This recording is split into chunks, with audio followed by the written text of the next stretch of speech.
જૂનાગઢ જિલ્લા પંચાયત અને તમામ તાલુકા પંચાયતોમાં ભારે રાજકીય ગરમાવાની વચ્ચે સત્તાનું ચિત્ર સ્પષ્ટ થઈ ગયું હતું।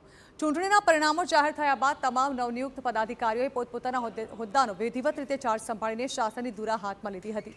પરંતુ આ બધામાં સૌથી ચોંકાવનારું નામ હતું ભેંસાણ તાલુકા પંચાયતના પ્રમુખનું। જૂનાગઢ જિલ્લાના ભેંસાણ તાલુકા પંચાયતમાં મોટો રાજકીય અપસેટ સર્જાયો।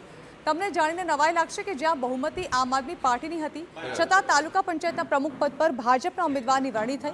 આપણે જણાવી દઈએ કે ભેંસાણ તાલુકા પંચાયતમાં પ્રમુખનું પદ અનુસૂચિત જાતિ માટે અનામત હોવાને કારણે રાણપુર 2 સીટ પરથી વિજેતા બનેલા ભાજપના ઉમેદવાર મકવાણા ભીખાભાઈની પ્રમુખ તરીકે નિયુક્તિ કરવામાં આવી હતી, જ્યારે કે ઉપપ્રમુખ પદ પર આપના સંગીતાબેન હિદડની વરણી કરવામાં આવી હતી। આ બંને પદાધિકારીઓએ આજે વિધિવત રીતે કચેરીનો ચાર્જ સંભાળ્યો હતો। ભેંસાણ તાલુકા પંચાયતના પ્રમુખ કોઈ મોટા રાજકીય પરિવારમાંથી નહીં પરંતુ સામાન્ય અને મધ્યમ વર્ગના પરિવારમાંથી આવે છે। એક તરફ ઘરે પાનનો ગલ્લો અને બીજી તરફ ટ્રક ચલાવી પરિવારનું ગુજરાન ચલાવતા ભીખાભાઈ હવે તાલુકા પંચાયતના પ્રમુખ બન્યા છે।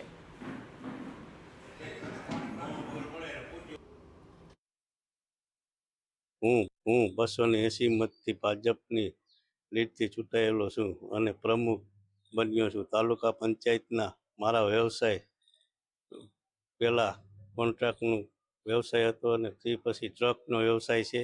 ડ્રાઇવિંગ કરું છું। પાન ગલ્લાનું મારું પહેલું પ્રશ્ન છે।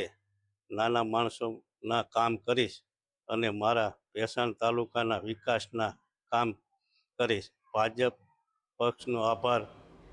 તો બીજી તરફ ભેંસાણ તાલુકા પંચાયતમાં આપની બહુમતી હોવા છતાં ભાજપને પ્રમુખ પદ મળતા જિલ્લા ભાજપમાં ખુશી છે।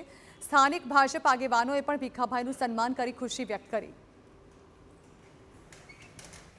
ભેંસાણ તાલુકા પંચાયતના પ્રમુખ ભીખાભાઈ છે અને અનુસૂચિત જાતિના હોવાથી ન્યાય સમિતિના ચેરમેન પણ ભીખાભાઈ જ રહેશે। એટલે બંને ચેમ્બર ભાજપ પાસે છે। ભાજપ માણસો વાતું ગમે તે કરે કે ભાજપ છે એ પૈસા વાળાને જ મહત્વ આપે।